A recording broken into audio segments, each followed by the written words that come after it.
M Brahma ವರುಣೇಂದ್ರ ರುದ್ರಮರುತಸ್ತುನ್ವಂತಿ ದಿವ್ಯೈಸ್ತವೈಃ ವೇದೈಃ ಸಾಂಗಪದಕ್ರಮೋಪನಿಷದೈಃ ಗಾಯಂತಿ ಯಂ ಸಾಮಗಾಃ ಧ್ಯಾನಾವಸ್ಥಿತ ತದ್ಗತೇನ ಮನಸಾ ಪಶ್ಯಂತಿ ಯಂ ಯೋಗಿನೋ ಯಸ್ಯಾಂತಂ ನ ವಿದುಃ ಸುರಾಸುರಗಣಾಃ ದೇವಾಯ ತಸ್ಮೈ ನಮಃ. ಜನ್ಮಾದ್ಯಸ್ಯ ಯತೋನ್ಮಯಾದಿತರತಶ್ಚಾರ್ಥೇಷ್ವಭಿಜ್ಞಸ್ವರಾಟ್ ತೇನೇ ಬ್ರಹ್ಮ ಹೃದಯಃ ಆದಿಕವಯೇ ಮುಹ್ಯಂತಿ ಯಂ ಸೂರಯಃ. ತೇಜೋ ವಾರಿಮೃದಾಂ ಯಥಾ ವಿನಿಮಯೋ ಯತ್ರ ತ್ರಿಸರ್ಗೋ ಮೃಷಾ ಧಾಮ್ನಾ ಸ್ವೇನ ಸದಾ ನಿರಸ್ತಕುಹಕಂ ಸತ್ಯಂ ಪರಂ ಧೀಮಹಿ. ನಿಗಮಕಲ್ಪತರೋರ್ಗಲಿತಂ ಫಲಂ ಶುಕಮುಖಾದಮೃತದ್ರವಸಂಯುತಂ ಪಿಬತ ಭಾಗವತಂ ರಸಂ ಆಲಯಂ ಮುಹುರಹೋ ರಸಿಕಾಃ ಭುವಿ ಭಾವುಕಾಃ. ಶ್ರೀ ಗುರುಭ್ಯೋ ನಮಃ. ಹರಿ ಓಂ. ಶ್ರೀಮದ್ಭಾಗವತ ತೃತೀಯ ಸ್ಕಂಧ 5ನೇ ಅಧ್ಯಾಯ 3ನೇ ಶ್ಲೋಕ. ಜನಸ್ಯ ಕೃಷ್ಣಾತ್ ವಿಮುಖಸ್ಯ ದೈವಾತ್ ಅಧರ್ಮಶೀಲಸ್ಯ ಸುದುಃಖಿತಸ್ಯ ಅನುಗ್ರಹಾಯೇಹ ಚರಂತಿ ನೂನಂ ಭೂತಾನಿ ಭವ್ಯಾನಿ ಜನಾರ್ದನಸ್ಯ. ಶ್ರೀಮದ್ ಭಾಗವತದ ಪ್ರಮುಖ ಶ್ಲೋಕಗಳಲ್ಲಿ, ಪ್ರಸಿದ್ಧ ಶ್ಲೋಕಗಳಲ್ಲಿ ಒಂದು ಇದು. ಕೃಷ್ಣಾದ್ ವಿಮುಖಸ್ಯ ದೈವಾತ್ ಅಧರ್ಮಶೀಲಸ್ಯ ಅತಏವ ಸುದುಃಖಿತಸ್ಯ ಜನಸ್ಯ ಅನುಗ್ರಹಾಯ ಇಹ ಜನಾರ್ದನಸ್ಯ ಭವ್ಯಾನಿ ಭೂತಾನಿ ನೂನಂ ಚರಂತಿ. ವಿದುರ ಮೈತ್ರೇಯರ ಸಂವಾದ ಮುಂದುವರೆದಿದೆ. ಮಹಾನುಭಾವರಾದ ವಿದುರರು ಮೈತ್ರೇಯರನ್ನು ಕುರಿತು ಹೇಳ್ತಾ ಇದ್ದಾರೆ.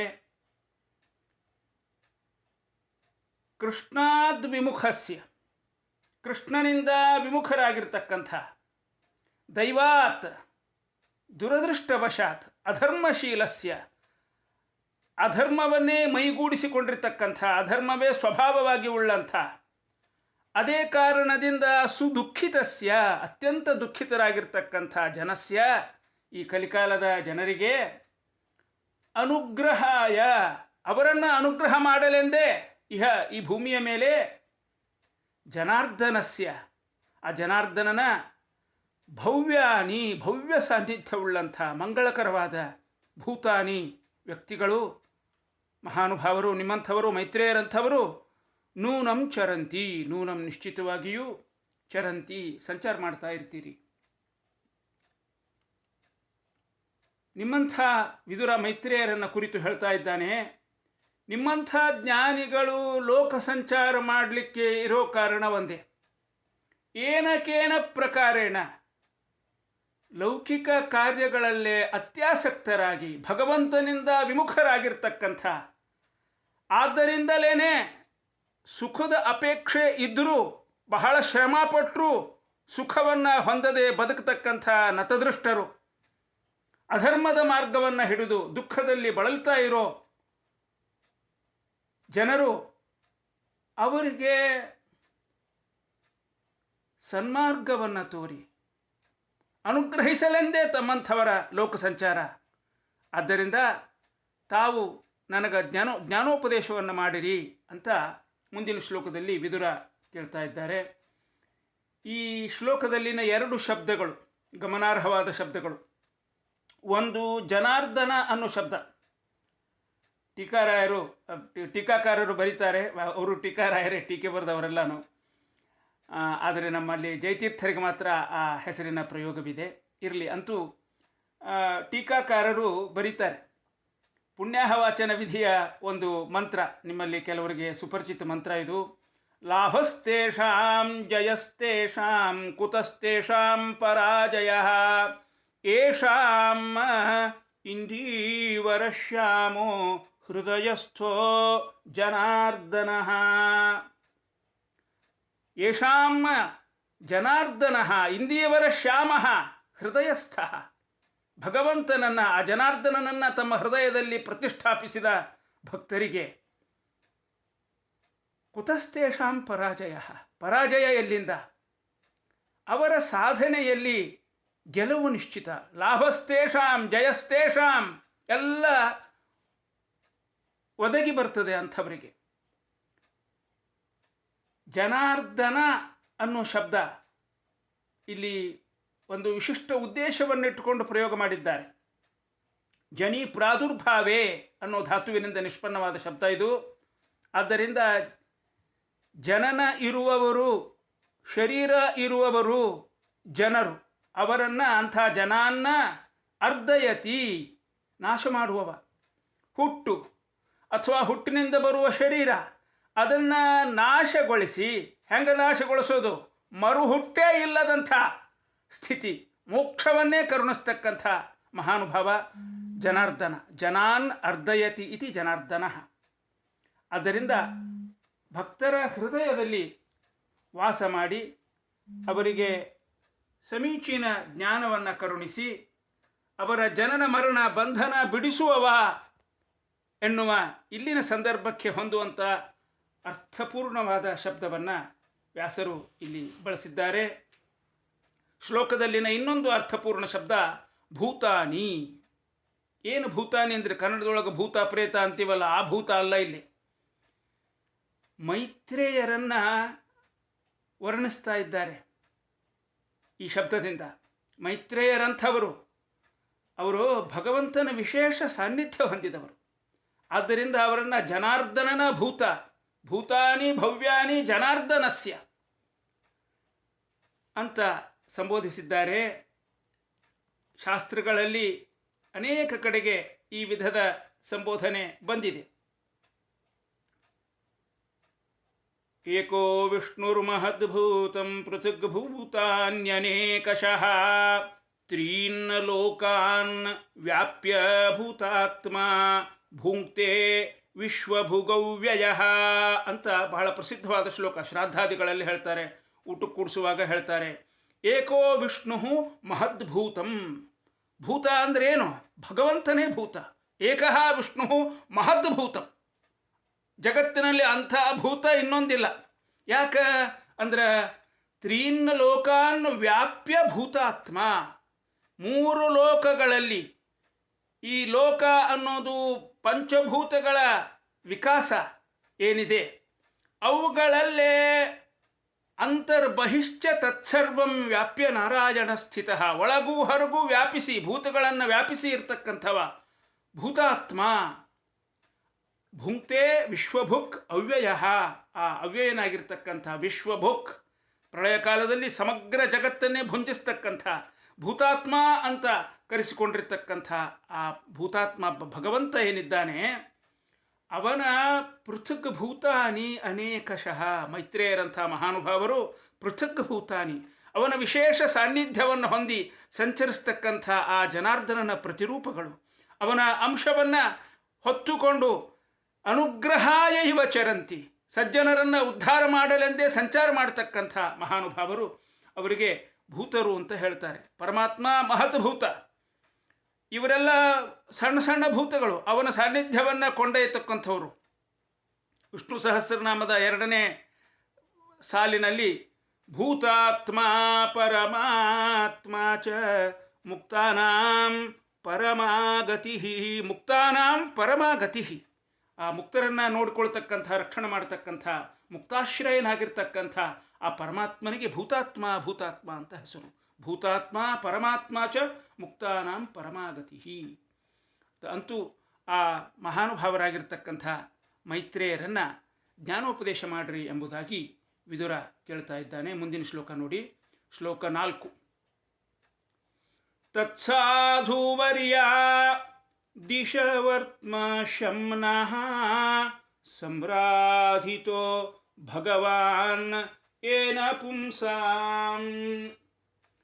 ತತ್ಸಾಧುವರ್ಯ ದಿಶವರ್ತ್ಮ ಶಮ್ನಃ ಸಂರಾಧಿತೋ ಭಗವಾನ್ ಏನ ಪುಂಸಾಂ ಹೃದಯ ಸ್ಥಿತೋ ಯಚ್ಛತಿ ಭಕ್ತಿಪೂತೆ ಜ್ಞಾನಂ ಸತತ್ವಾಧಿಗಮಂ ಪುರಾಣಂ. ಹೇ ಸಾಧುವರ್ಯ, ತತ್ ಆದ್ದರಿಂದ ಹೇ ಸಾಧುವರ್ಯ, ಸಜ್ಜನ ಶ್ರೇಷ್ಠರಾಗಿರ್ತಕ್ಕಂಥ ಮೈತ್ರೇಯರೇ, ಶಂ ವರ್ತಮ ಶನ್ನೋ ಮಿತ್ರಶ್ಚಂ ವರುಣಃ. ಶಂ ಅಂದ್ರೇನು? ಶಂ ಅಂದರೆ ಸುಖ ಅಂತರ್ಥ, ಶಮ್ಮ ಅಂದರೆ ಮಂಗಳ ಅಂತರ್ಥ. ವರ್ತಮ ಅನ್ನೋದಕ್ಕೆ ವಿಶೇಷಣ ಅದು. ಶಂ ವರ್ತಮ, ಮಂಗಳಕರವಾದ ಮಾರ್ಗ. ಯಾವ ಮಾರ್ಗವನ್ನು ಅನುಸರಿಸಿದರೋ ಅತ್ಯಂತಿಕ ಸುಖವನ್ನು ಜನರಿಗೆ ನೀಡ್ತದೋ ಅಂಥ ಮಾರ್ಗ. ಅಂಥ ಶಂ ವರ್ತಮ ಅತ್ಯಂತಿಕ ಸುಖವನ್ನು ನೀಡ್ತಕ್ಕಂಥ ಮಾರ್ಗವನ್ನು, ಸಾಧನಾ ಪಥವನ್ನು ನಮಗೆ ಆದಿಶ ಉಪದೇಶ ಮಾಡ್ರಿ. ಏನ ಯಾವುದನ್ನು ಅನುಸರಿಸೋದ್ರಿಂದ ಭಗವಾನ್ ಸಂರಾಧಿತ, ಭಗವಂತ ಚೆನ್ನಾಗಿ ಆರಾಧಿಸಲ್ಪಟ್ಟವನಾಗಿ, ಭಕ್ತಿಪೂತೆ ಹೃದಯ ಸ್ಥಿತ, ಭಕ್ತಿಯಿಂದ ಪರಿಶುದ್ಧವಾಗಿರ್ತಕ್ಕಂಥ ನಮ್ಮ ಹೃದಯದಲ್ಲಿ ವಾಸಿಸಿ, ಸತತ್ವ ಅಧಿಗಮಂ, ಅಪರೋಕ್ಷ ಅನುಭವಕ್ಕೆ ಕಾರಣವಾಗತಕ್ಕಂಥ ಪುರಾಣಂ ಜ್ಞಾನಂ, ಅನಾದಿಯಾದ ವೇದಗಳಿಂದ ನಮಗೆ ಪ್ರಾಪ್ತವಾಗಬೇಕಾದ ಆ ಜ್ಞಾನವನ್ನು ಇಲ್ಲಿ ಸ್ವಸತ್ತಾಧಿಗಮಂ ಅಂತ ಇನ್ನೊಂದು ಪಾಠ ಇದೆ, ಅದಕ್ಕೂ ಅರ್ಥ ಹೇಳಬಹುದು. ಸ್ವ ಅಂದರೆ ತನ್ನ, ಪರಮಾತ್ಮನ, ಸತ್ತ ಅಂದರೆ ಅಸ್ತಿತ್ವ, ಅಧಿಗಮಂ ಅಂದರೆ ಅಧಿಗಮ ಅಂದರೆ ಅದರ ತಿಳುವಳಿಕೆ. ಸರ್ವತ್ರ ಸ್ವಸತ್ತ ಅಧಿಗಮಂ ಅಂದರೆ ಸರ್ವತ್ರ ವ್ಯಾಪ್ತನಾಗಿರ್ತಕ್ಕಂಥ ಭಗವಂತನ ಬಗ್ಗೆ ಜ್ಞಾನ. ಇಂಥದ್ದನ್ನು ಯಚ್ಛತಿ ನೀಡ್ತಾರೆ. ನಮ್ಮ ಹೃದಯದಲ್ಲಿ ವಾಸಿಸಿರ್ತಕ್ಕಂಥ ಪರಿಶುದ್ಧವಾದ ಭಕ್ತಿ ಪರಿಪ್ಲುತವಾದ ಹೃದಯದಲ್ಲಿ ವಾಸ ಮಾಡಿದ ಭಗವಂತ ನಮಗೆ ತನ್ನ ಜ್ಞಾನವನ್ನು ನೀಡ್ತಾರೆ. ಸ್ವಸತ್ತ ಅಧಿಗಮಂ, ಸತತ್ವ ಅಧಿಗಮಂ, ಎರಡಕ್ಕೂ ಅರ್ಥ ಒಂದೇನೆ. ಭಗವಂತನ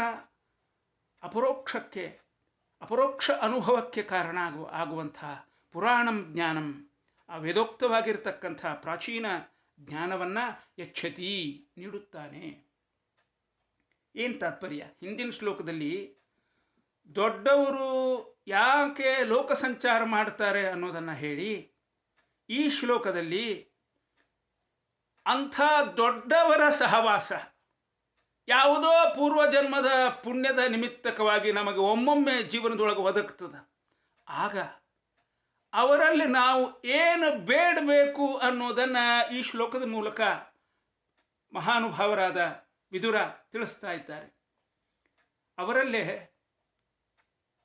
ಸಣ್ಣ ಪುಟ್ಟ ಸಂಗತಿಗಳನ್ನು, ಏನೋ ಸಾಂಸಾರಿಕ ದುಃಖಗಳನ್ನು ಹೇಳಿಕೊಂಡು ಪರಿಹಾರ ಹೇಳ್ರಿ ಅಂತ ಕೇಳಬಾರದು. ಏನು ಕೇಳಬೇಕು ಅಂದ್ರೆ ಆಧ್ಯಾತ್ಮಿಕ ಮಾರ್ಗದಲ್ಲಿ ನಾವು ಹೇಗೆ ಮುನ್ನಡೆಯಬೇಕು ಅಂತ ಕೇಳಬೇಕು. ಯಾಕಂದ್ರೆ ಆ ಮಾರ್ಗದಲ್ಲಿ ಹಾದು ಬಂದವರು, ಅಂತಿಮ ಗುರಿಯನ್ನು ತಲುಪಿದವರು, ಅವರನ್ನು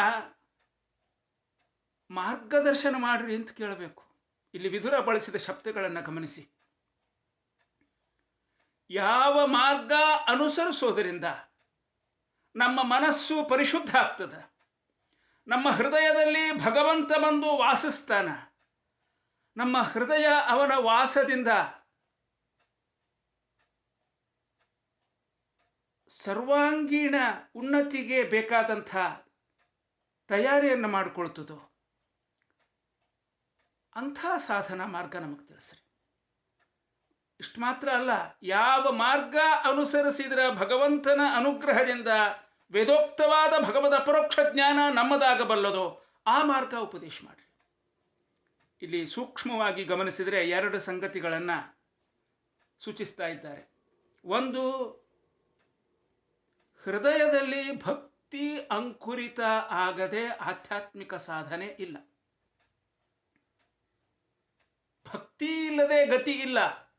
ಗೀತೆಯಲ್ಲಿ ಹೇಳಿದ ಹಾಗೆ ಆ ಭಕ್ತಿ ಹುಟ್ಟಲಿಕ್ಕೆ ಒಂದೇ ಕಾರಣ, ನಿಷ್ಕಾಮ ಕರ್ಮ. ನಿಷ್ಕಾಮ ಕರ್ಮ, ಯಾವುದೇ ಪ್ರತಿಫಲದ ಅಪೇಕ್ಷೆ ಇಲ್ಲದೆ ಯಾವುದೇ ಲೌಕಿಕ ಕರ್ಮಗಳನ್ನು ಕೂಡ ನಾವು ಮಾಡಿ ಅದನ್ನು ಕೃಷ್ಣಾರ್ಪಣ ಅಂದ್ರೆ ಅದು ಅಂತರಂಗದ ಶುದ್ಧಿಗೆ ಕಾರಣ ಆಗಬಲ್ಲದು. ಇದು ಮೊದಲನೇ ಸಂಗತಿ. ಎರಡನೆಯದ್ದು, ನಿಷ್ಕಾಮ ಕರ್ಮ ಮಾಡಿ ಹೃದಯ ಪರಿಶುದ್ಧವಾದ ಮೇಲೆ ಭಗವಂತನ ವಿಷಯಕವಾದ ತತ್ವಜ್ಞಾನ ಅಲ್ಲಿ ಪ್ರತಿಫಲಿಸ್ತದೆ. ಮಹಾತ್ಮ ಜ್ಞಾನ, ಅದರಿಂದ ಭಕ್ತಿ ಉದ್ಬುದ್ಧವಾಗ್ತದೆ. ಹೀಗೆ ನಿಷ್ಕಾಮ ಕರ್ಮದಿಂದ ಅಂತರಂಗದ ಪರಿಶುದ್ಧಿಯನ್ನು ಸಾಧಿಸಿ ಅಲ್ಲಿ ತತ್ವಜ್ಞಾನ ಪ್ರತಿಫಲಿತವಾದ ಮೇಲೆ ಉಕ್ಕತಕ್ಕಂಥ ಭಕ್ತಿ ಇಷ್ಟು ಆಯಿತು ಅಂದರೆ ಭಗವಂತ ಬಂದು ಅಲ್ಲಿ ವಾಸ ಮಾಡ್ತಾನೆ ಅಂತ ಹೇಳ್ತಾರೆ. ಸದ್ಯೋ ಹೃದಿ ಅವರುಧ್ಯತೇತ್ರ ಕೃತಿಭಿ ಶುಶ್ರೂಷುಭಿ ತತ್ಕ್ಷಣಾತ್. ಹೃದಯ ಅವರುದ್ಧತೆ, ಭಗವಂತ ನಮ್ಮ ಹೃದಯದಲ್ಲಿ ಕಟ್ಟಲ್ಪಡ್ತಾನೆ. ಒಮ್ಮೆ ಆ ಪರಿಶುದ್ಧವಾದ ಅಂತರಂಗದಲ್ಲಿ ಭಕ್ತಿ ಉದ್ರಿಕ್ತವಾದ ಆ ಪಕ್ವ ಹೃದಯದಲ್ಲಿ ಭಗವಂತ ವಾಸ ಮಾಡಲಿಕ್ಕೆ ಆರಂಭಿಸಿದ ಅಂದ್ರೆ ಅರ್ಧ ಕೆಲಸ ಮುಗಿದಂತೆ. ಮುಂದಿಂದು ಜ್ಞಾನ ಸಾಧನೆ. ನಮ್ಮ ಹೃದಯದಲ್ಲಿ ವಾಸಿಸಿದ ಭಗವಂತನ ಅನುಗ್ರಹದಿಂದ ಸಮೀಚೀನ ಮಾರ್ಗದಲ್ಲಿ ಜ್ಞಾನ ಸಂಪಾದನೆ ಆಗಿ ಪುರಾಣಂ ಜ್ಞಾನಂ. ಇಲ್ಲಿ ಪುರಾಣ ಅಂದ್ರೆ ನಾವು ಹೇಳೋ 18 ಪುರಾಣಗಳಲ್ಲ. ಪುರಾಣ ಅಂದ್ರೆ ಪ್ರಾಚೀನ ಅಂತ ಅರ್ಥ. ಪ್ರಾಚೀನ ಜ್ಞಾನ. ಪುರಾಣಂ ಜ್ಞಾನಂ ಅಂದ್ರೆ ವೇದ ಜ್ಞಾನ, ಭಗವಂತನ ಸಾಕ್ಷಾತ್ ದರ್ಶನ ಆಗಲಿಕ್ಕೆ ಬೇಕಾಗುವಂಥ ಜ್ಞಾನ. ಅದು ಯಚ್ಛತಿ, ಅವನ ಹೃದಯದಿಂದ, ಅವನ ಅನುಗ್ರಹದಿಂದ ನಮ್ಮ ಹೃದಯದಲ್ಲಿ ಸನ್ನಿಹಿತನಾಗಿರ್ತಕ್ಕಂಥ ಭಗವಂತ ಅನುಗ್ರಹಿಸ್ತಾನೆ. ಇದು ಆ ಶ್ಲೋಕದ ಯಥಾಮತಿ ಭಾವ. ಇಲ್ಲಿ ನೋಡಿ, ವಿದುರ ಮೈತ್ರೇಯರನ್ನು ಕುರಿತು ಪ್ರಶ್ನೆ ಮಾಡಿದ್ದಾನೆ. ಜ್ಞಾನಿಗಳು ಮಾಡೋ ಪ್ರಶ್ನೆಗಳು ಹೀಗಿರ್ತವೆ. ಆ ಪ್ರಶ್ನೆಯನ್ನು ಮಾತ್ರ ವಿಶ್ಲೇಷಿಸಿದಾಗಲೂ ನಮ್ಮಂಥವರಿಗೆ ಅನೇಕ ನಮ್ಮ ಪ್ರಶ್ನೆಗಳಿಗೆ ಉತ್ತರ ದೊರಲಿಕ್ಕೆ ಸಾಧ್ಯ. ಆ ದೃಷ್ಟಿಯಿಂದ ಬಹಳ ಮಹತ್ವದ ಪ್ರಶ್ನೆಯನ್ನು ಮಾಡಿದ್ದಾರೆ. ಮುಂದೆ ಶ್ಲೋಕ 10. ಪರಾವರೇಷಾಂ ಭಗವನ್ ವ್ರತಾನಿ ಶ್ರುತಾನಿ ಮೇ ವ್ಯಾಸ ಮುಖಾದಭೀಕ್ಷಣಂ ಅತೃಪ್ನುಮಃ ಕ್ಷುಲ್ಲ ಸುಖಾವಹನಾಂ ತೇಷಾಮೃತೆ ಕೃಷ್ಣ ಕಥಾಮೃತೌಘಾತ್. ಹೇ ಭಗವನ್, ಓ ಪೂಜ್ಯ ಮೈತ್ರೇಯರೇ, ಪರಾವರೇಷಾಂ, ಪರ ಅಂದ್ರೆ ಶ್ರೇಷ್ಠರಾಗಿರ್ತಕ್ಕಂಥ ಬ್ರಹ್ಮದೇವರು, ಅವರ ಅಂದ್ರೆ ಅವರ ಕೆಳಗಿನವರು ಋಷಿಗಳು ಮುಂತಾದ ಭಕ್ತರು.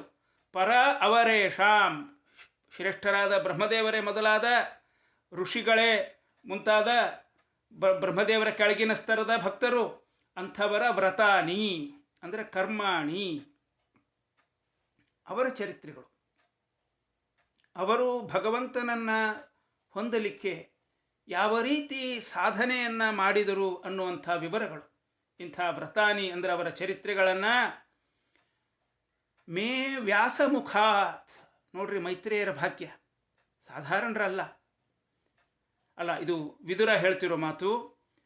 ವಿದುರ ಹೇಳ್ತಾ ಇದ್ದಾನೆ, ಮೇ ವ್ಯಾಸಮುಖಾತ್, ನನ್ನ ತಂದೆಯಾಗಿರ್ತಕ್ಕಂಥ ವೇದವ್ಯಾಸರ ಮುಖದಿಂದಲೇ ಅಭೀಕ್ಷಣಂ, ಮತ್ತೆ ಮತ್ತೆ ಶ್ರುತಾನಿ, ಕೇಳಲ್ಪಟ್ಟಿವೆ.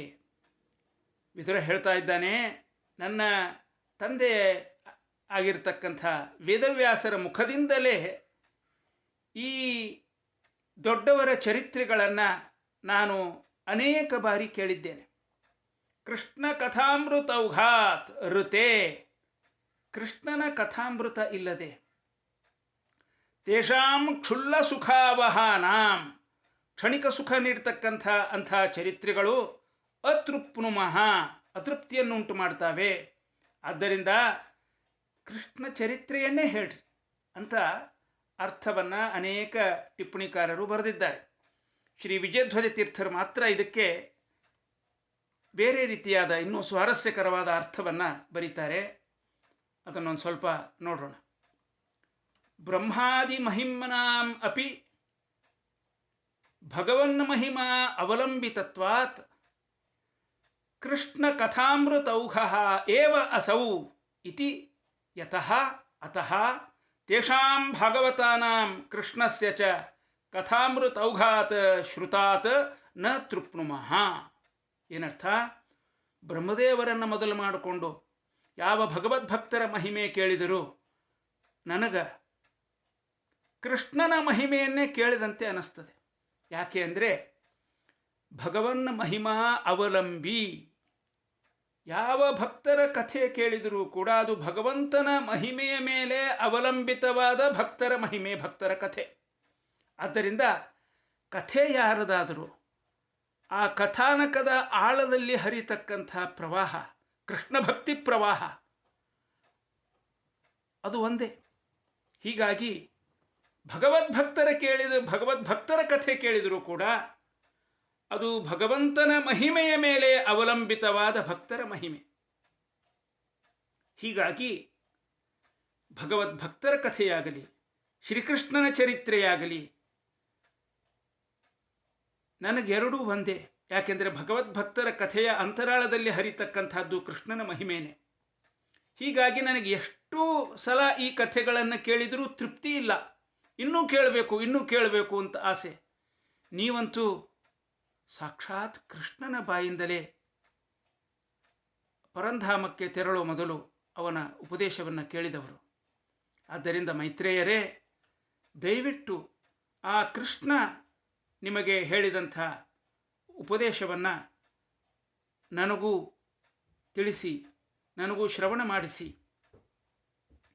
ಅಂತ ಕೇಳ್ತಾ ಇದ್ದಾರೆ. ನಾನು ಹಿಂದೊಮ್ಮೆ ಹೇಳಿದ್ದು ನೆನಪಿರಬಹುದು. ಭಾಗವತದಲ್ಲಿ ಬರುವ ಪ್ರತಿಯೊಂದು ಭಕ್ತರ ಕಥೆಯೂ ಕೂಡ ಭಗವಂತನ ಕಥೆಯೇ. ಅದು ಭಾಗವತ ಅಂದರೆ ಭಗವತ ಸಂಬಂಧಿ ಭಾಗವತಂ, ಭಗವಂತನ ಸಂಬಂಧಿಯಾದದ್ದು ಭಾಗವತ. ಅಂದರೆ ಕೃಷ್ಣ ಕಥಾ ಭಗವಂತನ ಸಂಬಂಧಿಯಾದ ಕಥಾ ಅಷ್ಟು ಮಾತ್ರ ಅಲ್ಲ, ಭಾಗವತರ ಕಥಾ ಅದು ಭಾಗವತ. ಅಂದರೆ ಭಗವದ್ಭಕ್ತರ ಕಥಾ. ಭಾಗವತರು ಭಗವಂತನನ್ನು ಸೇರಲಿಕ್ಕೆ ಹೇಗೆ ಸಾಧನೆ ಮಾಡಿದರು ಅನ್ನೋ ಕಥೆ, ಕೃಷ್ಣ ಅವರನ್ನು ಹೇಗೆ ಅನುಗ್ರಹಿಸಿದ ಅನ್ನೋ ಕಥೆ. ಇದರಿಂದ ಕೃಷ್ಣ ಭಕ್ತರಾದ ನಾವು ಸಹ ಕಥಾನಕಗಳಲ್ಲಿ ಕಾಣುವ ಇತರರಂತೆ ಪ್ರೇರಣೆ ಹೇಗೆ ಪಡೆಯಲಿಕ್ಕೆ ಸಾಧ್ಯ ಅನ್ನೋ ಕಥೆ. ಇದರಿಂದ ಇದೆಲ್ಲ ಭಾಗವತ, ಇದೆಲ್ಲ ಭಗವತ್ ಸಂಬಂಧಿ ಕೃಷ್ಣ ಕಥೆನೇ. ವಿದುರ ಹೇಳುವ ಈ ಅನುಸಂಧಾನ ನಮ್ಮೊಳಗೆ ಇದ್ದರೆ ಭಾಗವತದಲ್ಲಿನ ಯಾವ ಭಕ್ತರ ಕಥೆಯೂ ಕೂಡ ನಮಗೆ ಶ್ರೀಕೃಷ್ಣನ ಸ್ಮರಣೆಯನ್ನು ತಂದುಕೊಡಬಲ್ಲದು, ಶ್ರೀಕೃಷ್ಣನ ವಿಷಯದಲ್ಲಿ ನಮ್ಮ ಭಕ್ತಿಯನ್ನು ಪೋಷಿಸಬಲ್ಲದು, ಅಭಿವೃದ್ಧಿಗೊಳಿಸಬಲ್ಲದು ಅನ್ನೋದು ಈ ಶ್ಲೋಕದಿಂದ ನಮಗೆ ದೊರೆಯತಕ್ಕಂಥ ಸಂದೇಶ. ಮುಂದೆ ಶ್ಲೋಕ 11. ಕಸ್ತೃಪ್ನುಯಾತ್ ತೀರ್ಥಪದೋಭಿಧಾನಾತ್ ಸತ್ರೇಷು ವಸ್ಸೂರಿಭಿರೀಡ್ಯಮಾನಾತ್ ಯಃ ಕರ್ಣನಾಡೀಂ ಪುರುಷಸ್ಯ ಯಾತೋ ಭವಪ್ರದಾಂ ಗೇಹ ರತಿಂ ಛಿನತ್ತಿ. ವಹ ಸತ್ರೇಷು, ನಿಮ್ಮ ಸತ್ಸಂಗಗಳಲ್ಲಿ ಸೂರಿಭಿಹಿ, ವಿದ್ವಾಂಸರಿಂದ, ಸೂತ ಶೌನಕ ಮೊದಲಾದವರಿಂದ, ಈಡ್ಯಮಾನಾತ್ ಸ್ತುತಿಸಲ್ಪಡ್ತಕ್ಕಂಥ, ತೀರ್ಥಪದ ಅಭಿಧಾನಾತ್ ಆ ಶ್ರೀಹರಿಯ ಹೆಸರು ಹೇಳೋದರಿಂದ, ಅದನ್ನು ಸ್ಮರಿಸಿಕೊಳ್ಳೋದರಿಂದ, ಕಹ ತೃಪ್ನುಯಾತ್, ಯಾವ ಸತ್ಪುರುಷ ತೃಪ್ತಿ ಹೊಂದಿಯಾನು. ಯಾಕೆ?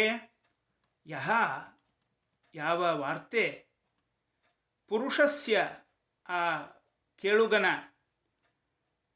ನಾಡೀಂ ಯಾತಃ ನರನಾಡಿಗಳನ್ನೇ ಪ್ರವೇಶ ಮಾಡಿ ಭವಪ್ರದಾಂ ಸಂಸಾರ ಹುಟ್ಟು ಹಾಗತಕ್ಕಂಥ ಗೇಹರತಿಂ ಮನೆಯಲ್ಲಿನ ವ್ಯಾಮೋಹ ಅಂದರೆ ಮನೆ ಮಕ್ಕಳು ನನ್ನದು ಎನ್ನುವಂಥ ವ್ಯಾಮೋಹ ಅದನ್ನೇ ಛಿನತ್ತಿ ಕತ್ತರಿಸಿ ಒಗಿತದೆ. ನೋಡಿ, ಇಬ್ಬರು ಜ್ಞಾನಿಗಳು ಮಾಡುವ ಸಂವಾದಕ್ಕೆ ಇದೊಂದು ಮಾದರಿ ಎನಿಸುವಂಥ ಸಂವಾದ. ಮಹಾನುಭಾವರಾದ ವಿದುರ ಮೈತ್ರೇಯರನ್ನು ಕೇಳ್ತಾ ಇದ್ದಾರೆ. ಇಲ್ಲಿನ ಸಂದರ್ಭ ಗಮನಿಸಿ. ವಿದುರ ಸಾಕ್ಷಾತ್ ವೇದವ್ಯಾಸರಿಂದ ತಂದೆಯವರು, ಅಂಥವರಿಂದ ಅನೇಕ ಬಾರಿ ಭಗವಂತನ ಮಹಿಮೆಯನ್ನು ಸಾಕ್ಷಾತ್ ಶ್ರವಣ ಮಾಡಿದ್ದಾನೆ. ಸಾಧಾರಣ ಯೋಗ್ಯತೆ ಅಲ್ಲ ವಿದುರನದ್ದು. ಮತ್ತು ಯಮಧರ್ಮನ ಅವತಾರ ಅವನು. ಯೋಗ್ಯತೆಯಲ್ಲಿ ಮೈತ್ರೇಯರಿಗೂ ದೊಡ್ಡವನು. ಆದರೆ ಅಂಥ ವಿದುರ ಇಲ್ಲಿ ಮೈತ್ರೇಯರನ್ನು ಪ್ರಾರ್ಥನೆ ಮಾಡಿಕೊಳ್ತಾ ಇದ್ದಾನೆ. ಯಾಕೆ? ಕೃಷ್ಣ ಪರಂಧಾಮಕ್ಕೆ ಹೋಗೋ ಮೊದಲು ಸಾಕ್ಷಾತ್ ಕೃಷ್ಣನ ಮುಖದಿಂದ ತತ್ವೋಪದೇಶವನ್ನು ಪಡೆದಿದ್ದಾರೆ ಮೈತ್ರೇಯರು. ಅದನ್ನು ನನಗೆ ಹೇಳಿ. ಅದು ಎಷ್ಟು ಜ್ಞಾನಿ ವಿದುರ. ಇಲ್ಲೊಂದು ದೊಡ್ಡ ಸಂದೇಶ. ಭಾಗವತವನ್ನು ತಿಳಿದು ಹೇಳುವವರು ಯಾರು ಹೇಳಿದರೂ ಅಂಥವರಿಂದ ಕೇಳಬೇಕು ಅಂತ ಶಾಸ್ತ್ರ. ನಾನು ಓದಿದ್ದೀನಿ ಭಾಗವತ, ಬೇಕಾದಷ್ಟು ಸಲ ಪ್ರವಚನ ಮಾಡಿದ್ದೀನಿ, ನಾನೇನು ಕೇಳೋದಿದೆ ಅಲ್ಲ. ಭಾಗವತವನ್ನು ಕೇಳಬೇಕು. ಅದು ಭಾಗವತಕ್ಕೆ ನೀವು ಕೊಡುವ ಗೌರವ. ಹಾಗೆ ಮೈತ್ರೇಯರು ಯೋಗ್ಯತೆಯಲ್ಲಿ ಯಮಧರ್ಮನ ಅವತಾರವಾಗಿರ್ತಕ್ಕಂಥ ವಿದುರನಿಗಿಂತ ಕೆಳಗಿನವರು. ಆದರೆ ಸಾಕ್ಷಾತ್ ಶ್ರೀಕೃಷ್ಣನ ಮುಖಾರವಿಂದದಿಂದ ತತ್ವೋಪದೇಶವನ್ನು ಪಡೆದಿರತಕ್ಕಂಥ ಮಹಾನುಭಾವರು. ಕೃಷ್ಣ ಕೂಡ ವಿದುರನಿಗೆ ಹೇಳಿ ಅಂತ ವಿದುರನನ್ನು ಜ್ಞಾಪಿಸಿಕೊಂಡು ಮೈತ್ರೇಯರಿಗೆ ಉಪದೇಶ ಮಾಡಿದ್ದಾನೆ. ಆದ್ದರಿಂದ ಮೈತ್ರೇಯ ವಿದುರರ ಈ ಸಂವಾದದಲ್ಲಿ ವಿದುರ ಮೈತ್ರೇಯರನ್ನು ಪ್ರಾರ್ಥನೆ ಮಾಡ್ತಾ ಇದ್ದಾನೆ. ಕೃಷ್ಣ ಪರಂಧಾಮಕ್ಕೆ ಹೊರಡೋ ಮುನ್ನ ಪಡೆದಿರತಕ್ಕಂಥ ತತ್ವೋಪದೇಶವನ್ನು ನನಗೂ ನೀವು ಹೇಳಿ. ನೋಡಿ,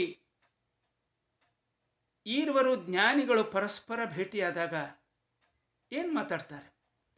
ಯಾವುದರ ಬಗ್ಗೆ ಎಷ್ಟು ಸಲ ಹೇಳಿದರು, ಎಷ್ಟು ಸಲ ಕೇಳಿದರು ಸಾಕು ಅನ್ನಿಸೋದೇ ಇಲ್ಲವೋ ಅದರ ಬಗ್ಗೆ ಮಾತಾಡ್ತಾರೆ. ಇಲ್ಲೊಂದು ಪ್ರಶ್ನೆ ಮಾಡೋದು ಅನುಚಿತ ಆಗಲಾರದು ಅನಿಸ್ಕೋತೀನಿ. ಕೆಲವರು ಈ ಭಾಗವತ ಮತ್ತೆ ಮತ್ತೆ ಕೇಳ್ತಾರಲ್ಲ, ಏನು ಸಿಗ್ತದೆ? ಕಥೆಗಳು ಎಲ್ಲ ಗೊತ್ತಿರೋ ಕಥೆಗಳೇ. ಪರೀಕ್ಷಿತನಿಗೆ ಶಾಪ, ಶುಕಾಚಾರ್ಯರು ಕೂತು 7 ದಿವಸ ಕಥೆ ಹೇಳ್ತಾರೆ. ಮಧ್ಯೆ ಏನೋ ಉಪಕಥೆಗಳು ಒಂದಷ್ಟು, ಮೇನ್ ಕಥೆ ಇದೆ, ಕೊನೆಗೆ ಪರೀಕ್ಷಿತನ ಸಾವು. ಹಾವು ಕಚ್ಚಿ ಸಾವನ್ನಪ್ತಾನೆ. ಇಷ್ಟೇ ತಾನೆ? ಇಷ್ಟು ಕಷ್ಟಪಟ್ಟು 7 ದಿವಸ ಕಥೆ ಕೇಳಿದವನಿಗೆ ಸಾವಾದರೂ ತಪ್ತಾ? ಇಲ್ಲ. ಇಂಥ ಎಷ್ಟು ಕಥೆಗಳನ್ನು ನಾವು ಚಂದಮಾಮ ಮುಂತಾದ ಕಥಾ ಸಂಕಲನಗಳಲ್ಲಿ ಕೇಳಿದ್ದೀವಿ, ಹೇಳಿದ್ದೀವಿ. ಕಾದಂಬರಿ ಓದೋ ಹವ್ಯಾಸ ಇರೋರಂತೂ ಇದಕ್ಕಿಂತ ಚೆನ್ನಾದ ಕಥಾ ಹಂದರ, ವಿಸ್ತಾರವಾದ ಕಥಾ ಹಂದರ ಇರೋ ಎಷ್ಟು ಕಾದಂಬರಿಗಳನ್ನು ಓದಿಲ್ಲ. ಯಾರಿಗೆ ಗೊತ್ತಿಲ್ಲ ಈ ಕಥೆಗಳು? ಮತ್ತೆ ಅವೇ ಕಥೆ ಪುರಾಣ ಹೇಳುವವರು ಹೇಳ್ತಾರೆ. ಪುಣ್ಯ ಬರ್ತದೆ ಅಂತ ಮಾಡಲಿಕ್ಕೆ ಬೇರೆ ಕೆಲಸ ಇಲ್ಲದೆ ಇರೋರು ಕೂತು ಕೇಳ್ತಾರೆ. 2 ಸಲ ಪರಮಾವಧಿ 3 ಸಲ ಕೇಳಿದರೆ ನಾನೇ ತಿರುಗಿ ಅವ್ರು ಹೇಳೋ ಕಥೆಯೆಲ್ಲ ಹೇಳಬಲ್ಲೆ. ಏನು ಕಥೆ ಕೇಳ್ಕೊಂಡು ಹೇಳೋದು ಕಷ್ಟ ಏನೋ? 1-2 ಸಲ ಪರಮಾವಧಿ 3 ಸಲ ಕೇಳಿದರೆ ಎಲ್ಲ ಕಥೆಗಳು ಮನಸ್ಸಿನಲ್ಲಿ ಉಳಿತವೆ. We can narrate them back. ಬಾಲ್ಯದಿಂದಲೂ ಅವೇ ಕಥೆ ಕೇಳ್ತಾ ಕೇಳ್ತಾ ದೊಡ್ಡವರಾಗ್ತಾರೆ. ವಯಸ್ಸಾದ ಮೇಲೂ ಅವೇ ಕಥೆ ಕೇಳ್ತಾರೆ. ಹೇಳೋವ್ರಿಗೂ ಬೇಸರ ಇಲ್ಲ, ಕೇಳೋವ್ರಿಗೂ ಬೇಸರ ಇಲ್ಲ. ಅಲ್ಲ, ಬೇಸರ ಬಂದರೂ ಅದನ್ನು ಯಾರ ಮುಂದೆ ಹೇಳೋ ಹಂಗಿಲ್ಲ. ಭಾಗವತ ಕೇಳಿ ಕಥೆ ಕೇಳಿ ಬೇಸರ ಅಂತಂದರೆ ಯಾರು ಏನಾರು ಅಂದ್ಕೊಂಡ್ಬಿಟ್ರೆ ಅನ್ನೋ ಸಂಕೋಚ ಅದು ಒಂದು ಕಡೆಗೆ. ಇನ್ನೊಂದು ಕಡೆಗೆ ಪಾಪಭೀತಿ. ಎಲ್ಲಿ ಪಾಪ ಬರ್ತದೋ ಏನೋ ಹಂಗಂದರೆ. ಇದು ಕೇಳಿದ್ದೆ ಕೇಳ್ತಿರಲ್ಲ, ಇದು ನನಗೆ ಆಶ್ಚರ್ಯ ತರಿಸ್ತದೆ ಅಂತ ನಿಮ್ಮ ಮಕ್ಕಳು ಮೊಮ್ಮಕ್ಕಳು ಮಾತಾಡಿದರೆ ಅಥವಾ ನಿಮ್ಮಲ್ಲೇ ಯಾರಿಗಾದರೂ ಹಂಗೆ ಅನಿಸಿದ್ರೆ ಆಶ್ಚರ್ಯ ಏನಲ್ಲ ಅಲ್ವಾ? ಈ ಪ್ರಶ್ನೆಗೆ ಈ ಶ್ಲೋಕದಲ್ಲಿ ಉತ್ತರ ಕೊಟ್ಟಿದ್ದಾರೆ, ಆದ್ದರಿಂದ ಇದನ್ನು ಪ್ರಸ್ತಾಪಿಸ್ತಾ ಇದ್ದೇನೆ. ಈ ಭಾಗವತದ ಕಥೆಗಳು ಬರೀ ಕುತೂಹಲ ತಣಿಸಿ ರಂಜಿಸ್ತಕ್ಕಂಥ ಚಂದಮಾಮ ಕಥೆಗಳಲ್ಲ. ಕಾದಂಬರಿಯಂಥ ವಿಸ್ತಾರವಾದ ಮನಸ್ಸಿನ ಕಲ್ಪನೆ ಹೇಗೆ ವಿಸ್ತಾರ ಮಾಡಿದರೆ ನಿಮ್ಮ ಆಸಕ್ತಿ ಕಳೀಲಾರದೆ ಹೆಚ್ಚಿಸ್ತಾ ರಂಜನೆ ಆಗ್ತದೆ ಅಂಥ ಕಟ್ಟು ಕಥೆಗಳು ಅಲ್ಲ. ಮೊದಲು ಭಾಗವತ ಕಥೆ ಕೇಳ್ತಿರ್ತಾರಲ್ಲ, ಅವ್ರಿಗಾಗೋ ಅನುಭವ ಪ್ರಾಯ ಅಷ್ಟೇ. ಮುಂದೆ ನಾವು ಬೆಳೆದಂತೆ ಅವೇ ಕಥೆಯನ್ನು ಕೇಳಿದರೂ ಕೂಡ ನಾವು ಜೀವನಾನುಭವದಿಂದ ಬದಲಾಗಿರ್ತೀವಿ. ಕಥೆಗಳವೇ, ಆದರೆ ಶ್ರದ್ಧೆಯಿಂದ ಕೇಳ್ತಾ ಏನಾಗ್ತದೆ, ನಮ್ಮಲ್ಲೊಬ್ಬ ಗಜೇಂದ್ರ, ಒಬ್ಬ ಪ್ರಹ್ಲಾದ, ಒಬ್ಬ ಧ್ರುವ, ಒಬ್ಬ ಅಂಬರೀಷ, ಒಬ್ಬ ರಂತಿದೇವ, ಒಬ್ಬ ಜಡಭರತ, ಇವರೆಲ್ಲ ನಮ್ಮ ಸಂಸ್ಕಾರದ ಭಾಗವಾಗಿ ಹೋಗ್ತಾರೆ. ಏನಿದ್ರ ಉಪಯೋಗ? ಈ ಶ್ಲೋಕದಲ್ಲಿ ಹೇಳ್ತಾರೆ ನೋಡಿ, ಪುರುಷಸ್ಯ ಕರ್ಣ ನಾಡೀಂ ಯಾತಃ ಗೇಹರತಿಂ ಛಿನತ್ತಿ. ಕರ್ಣದ ಮೂಲಕ ಪ್ರವೇಶ ಮಾಡ್ತದೆ. ಎಲ್ಲಿ? ನಾಡೀಂ ಯಾತಃ, ನಮ್ಮ ನಾಡಿಗಳಲ್ಲಿ, ನರನಾಡಿಗಳಲ್ಲಿ ಎಲ್ಲಿ ರಕ್ತ ಹರಿತದೋ ಇಡೀ ಶರೀರದ ತುಂಬ, ಅಂಥ ನರನಾಡಿಗಳಲ್ಲಿ ಪ್ರವೇಶಿಸಿ ಯಾತಃ ಗೇಹರತಿಂ ಛಿನತ್ತಿ. ಮೌಲಿಕವಾದ ಮಾತು. ಏನಿದರ ಅರ್ಥ? ಈ ಭಾಗವತದ ಕಥೆಗಳು ಕಿವಿಗಳ ಮೂಲಕ ಉಳಿದ ಶಬ್ದಗಳಂತೆ ನಮ್ಮೊಳಗೆ ಪ್ರವೇಶಿಸಿ ಮತ್ತೆ ಕೇಳಿದಾಗ ಮತ್ತೆ ಪ್ರವೇಶಿಸಿ ಮನುಷ್ಯ ಸಜೀವಿ ಆಗಿದ್ರೆ ಪಕ್ವಕಾಲ ಪ್ರಾಪ್ತ ಆದ ಕ್ಷಣ ನಾಡೀಂ ಯಾತಃ, ದೇಹದ ನರನಾಡಿಗಳಲ್ಲೆಲ್ಲ ಭಕ್ತಿ ಪ್ರವಾಹ ಝಳಪಿಸಿ ಗೇಹರತಿಂ ಅಂದರೆ ಗೇಹ ಅಂದರೆ ಮನಿ, ಜೀವ ಆತ್ಮ ಇರೋ ಮನಿ ಈ ದೇಹ ಇರೋ ಮನಿ. ಸಿಮೆಂಟು ಕಬ್ಬಣ ಹಾಕಿ ನಾನು ಕಟ್ಟಿದ ಮನಿ ನನ್ನ ಮನಿ, ಆ ಮನೆಯಲ್ಲಿರ್ತಕ್ಕಂಥ ನನ್ನವರು, ಇದನ್ನೆಲ್ಲ ನಾನು ನನ್ನದು ಅನ್ನೋದರ ಮೂಲಕವಾಗಿ ಏನೇನು ನಮಗೆ ಅಭಿಮಾನ ಹುಟ್ಟಿದೆ, ವ್ಯಾಮೋಹ ಬೆಳೆದಿದೆ, ಇದನ್ನೆಲ್ಲವನ್ನು ನನ್ನ ಅನ್ನೋ ರತಿಂ, ವ್ಯಾಮೋಹವನ್ನು ಹುಟ್ಟಿಸ್ತಕ್ಕಂಥ ಎಲ್ಲ ಭಾವನೆಗಳನ್ನು ಛಿನತ್ತಿ, ನಿರ್ದಾಕ್ಷಿಣ್ಯವಾಗಿ ಕತ್ತರಿಸಿ ಒಗಿತವೆ. ಅಸಂಭಾವಿತವನ್ನು ಸಂಭಾವಿತವನ್ನಾಗಿ ಸಾಧ್ಯವನ್ನಾಗಿ ಮಾಡುವ ಸಾಧನ ಈ ಭಾಗವತ ಕಥಾಶ್ರವಣ. ಗೇಹರತಿ ಇದನ್ನು ಕತ್ತರಿಸೋದು ಸರಳ ಅಲ್ಲ. ಹುಟ್ಟಿದಾರಭ್ಯ ಇದರ ಪೋಷಣೆ ಆರಂಭ. ಒಂದು 2-3 ವರ್ಷದ ಮಗುವಿಗೆ ಒಂದು ಆಟಿಕೆ ಕೊಡಿ ಆಟ ಆಡಲಿಕ್ಕೆ, ಒಂದು ಸ್ವಲ್ಪ ಹೊತ್ತು ಆಗಿ ಆಮೇಲೆ ಅದನ್ನು ಕೊಡು ಅಂದರೆ ಹ್ಞೂ ಅನ್ನತ್ತದು, ನಂದುದು ಶುರು. ಏನೇನು ಸುತ್ತಮುತ್ತಲು ಕಾಣ್ತೀವೋ, ಏನೇನು ನಮ್ಮ ಭೋಗಕ್ಕೆ ಒದಗಬಹುದೋ ಅದೆಲ್ಲ ನನ್ನದು. ತಿಳುವಳಿಕೆ ಬರಲಿಕ್ಕೆ ಶುರುವಾದಾಗಿನಿಂದ ಶುರು ಈ ಅಭಿಮಾನ, ಗೇಹರತಿ, ಶರೀರಾಭಿಮಾನ, ನಾನು ನನ್ನದು. ಅದನ್ನು ಕಿತ್ತಿ ಒಗೆದು ನ ಮಮ, ಯಾವುದು ನಂದಲ್ಲಪ್ಪ ಅನ್ನೋ ಒಂದು ಕಾಲ ಎಲ್ಲರ ಜೀವನದಲ್ಲಿ ಬಂದೇ ಬರ್ತದೆ. ಆಗ ನಮ್ಮ ಪ್ರಯತ್ನ ಶುರು. ಯುದ್ಧ ಕಾಲೇ ಶಸ್ತ್ರಾಭ್ಯಾಸ ಅಂತ ಹೇಳಿದ ಹಾಗೆ ಭಾಗವತ ಏನು ಮಾಡ್ತದೆ ಅಂದರೆ, ಆ ಅಭಿಮಾನವನ್ನು, ಆ ವ್ಯಾಮೋಹವನ್ನು ಹೊರಗೆ ಎಳೆದು ಬಿಸಾಡ್ತದೆ. ವಿಷಯ ವಾಸನೆಯನ್ನೇ ಕತ್ತರಿಸಿ ಕ್ರಮೇಣ ಮನಸ್ಸು ಭಗವಂತನತ್ತ ಅಭಿಮುಖಗೊಳ್ಳುತ್ತದೆ. ಇದು ಭಾಗವತ ಶ್ರವಣದ ಉಪಕಾರ. ವಿವೇಕಿಯಾದ ಯಾವನು ಇದರಲ್ಲಿ ಸಾಕು ಅನ್ನೋ ಭಾವವನ್ನು ತಾಳಲಿಕ್ಕೆ ಸಾಧ್ಯ ಅಂತ ಕೇಳ್ತಾನೆ ವಿದುರ. ಕಹ ತೃಪ್ನುಯಾತ್, ಶ್ಲೋಕದ ಆರಂಭದಲ್ಲೇ ವಿದುರ ಕೇಳ್ತಾ ಇರೋ ಪ್ರಶ್ನೆ ನೋಡಿ. ಕಸ್ತೃಪ್ನುಯಾತ್, ಇಂಥದ್ರಲ್ಲಿ ಯಾರಿಗೆ ಅಲಂಭಾವ, ಸಾಕು ಅನ್ನೋ ಭಾವ ಹುಟ್ಟಲಿಕ್ಕೆ ಸಾಧ್ಯ? ವೇದವ್ಯಾಸರಿಂದಲೇ ಅನೇಕ ಬಾರಿ ಅಭೀಕ್ಷಣಂ ಉಪದೇಶ ಪಡೆದಿರ್ತಕ್ಕಂಥ ವಿದುರನಿಗೆ ಹೀಗೆ ಅನ್ನಿಸ್ಬೇಕಾದ್ರೆ ಎಲ್ಲೋ ಕೆಲವು ಬಾರಿ ಭಾಗವತದ ಕೆಲ ವಿಷಯಗಳನ್ನು ಮಾತ್ರ ಕೇಳಿದ ನಾವು ಬೇಕಾದಷ್ಟು ಸಲ ಭಾಗವತ ಕೇಳಿದೀವಿ ರೀ, ಸಾಕು ಸಾಕು ಅಂತ ಅನ್ನೋ ಮೊದಲು ಮತ್ತೊಮ್ಮೆ ಯೋಚಿಸೋದು ಒಳ್ಳೆಯದು ಅಂತ ಅನ್ನಿಸ್ತದೆ. ಏನಿದೆ? ಚಂದಮಾಮದ ಕಥೆ ಅಲ್ಲ ಭಾಗವತದಲ್ಲಿರೋದು, ಯಾವ ಕಾದಂಬರಿಯ ಕಥಾನಕವೂ ಅಲ್ಲ. ಒಂದು ಸಲ ಹಿಂತಿರುಗಿ ನೋಡಿ ಏನಿದೆ ಭಾಗವತದಲ್ಲಿ. ಸಾವು ಗೆದ್ದ ಪರೀಕ್ಷಿತ, ವಿಷ್ಣು ಸಹಸ್ರನಾಮದಿಂದ ಅಂತ್ಯಕಾಲದಲ್ಲಿ ಭಗವಂತನ ಎದುರು ನಿಲ್ಲಿಸಿಕೊಂಡು ಕೊಂಡಾಡಿದ ಭೀಷ್ಮ, ಕಷ್ಟಗಳು ಜೀವನದಲ್ಲಿ ನಿನ್ನ ಸ್ಮರಣೆ ತರೋದಾದರೆ ಅವು ಇಷ್ಟವೇ ಅಂತ ಹೇಳಿದ ಕುಂತಿ, ತಂದೆಯ ತೊಡೆ ಮೇಲೆ ಕೂಡ್ಲಿಕ್ಕೆ ಆಗಲಿಲ್ಲ ಅನ್ನೋ ಒಂದು ಲೌಕಿಕ ನೆಪ ಸಾಕಾಯ್ತಲ್ವೇ ಆಧ್ಯಾತ್ಮಿಕ ಸಾಧನೆಗೆ, ಧ್ರುವನಂಥ ಮಹಾನುಭಾವನಿಗೆ. ಎಂದೂ ಯಾವ ಲೌಕಿಕ ಕಾಮನೆಗಳನ್ನು ಬೇಡದೇ ಇರುವಂಥ ಮನಸ್ಸು ಕೊಟ್ಟುಬಿಡು ಸ್ವಾಮಿ. ಕಾಮಾನಾಂ ಹೃದಯ ಅಸಂರೋಹಂ ಭವತಸ್ತು ವೃಣೇವರಂ. ಏನು ಬೇಡೋ ಮನಸ್ಸೇ ಬರಬಾರದು ಈ ಮನಸ್ಸಿಗೆ, ಏನು ಬೇಡಬೇಕು ಅಂತಲೇ ಅನಿಸ್ಬಾರದು. ಇಂಥ ಒಂದು ಮನಸ್ಥಿತಿಯನ್ನು ಅನುಗ್ರಹಿಸಿಬಿಡು ಅಂತ ಕೇಳಿರ್ತಕ್ಕಂಥ ಪ್ರಹ್ಲಾದ ಸಮಗ್ರ ಭೂಮಂಡಲವನ್ನು ಸಾರ್ವಭೌಮ ಚಕ್ರವರ್ತಿಯಾಗಿ ಆಳಿದ ಮೇಲೂ ಕೂಡ ತೃಪ್ತ ಮನಸ್ಸಿನಿಂದ ಕಾಲಿಗೆ ಅಂಟಿದ ಹುಲ್ಲು ಬಿಡಿಸ್ಕೊಂಡು ಮುಂದೆ ಹೋಗ್ತೀವಲ್ಲ, ಹಾಗೆ ಈ ಚಕ್ರವರ್ತಿತ್ವ, ಇಡೀ ಭೂಮಂಡಲದ ಆಧಿಪತ್ಯವನ್ನು ತೊರೆದು ವಾನಪ್ರಸ್ಥಾಶ್ರಮಕ್ಕೆ ತೆರಳಿದ ಮಹಾನುಭಾವ ಜಡಭರತ.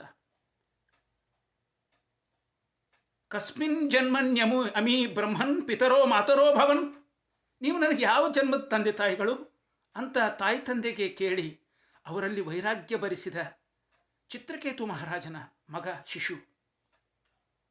ಅಂತ್ಯ ಸಮೀಪಿಸಿದಾಗ ನಾರಾಯಣ ಅಖಿಲ ಗುರು ಭಗವನ್ ನಮಸ್ತೆ ಅಂತ ಕೊನೆಯ ಉಸಿರು ಎಳೆದಿರ್ತಕ್ಕಂಥ ಗಜೇಂದ್ರ ಒಂದೇ ಎರಡೇ ಹೇಳಿ ಯಾವ ಚಂದಮಾಮ ಅಥವಾ ಯಾವ ಕಥಾ ಗುಚ್ಛ ನಮ್ಮ ಹೃದಯಕ್ಕೆ ಇಂಥ ಸಂಸ್ಕಾರ ಕೊಡ್ಲಿಕ್ಕೆ ಸಾಧ್ಯ?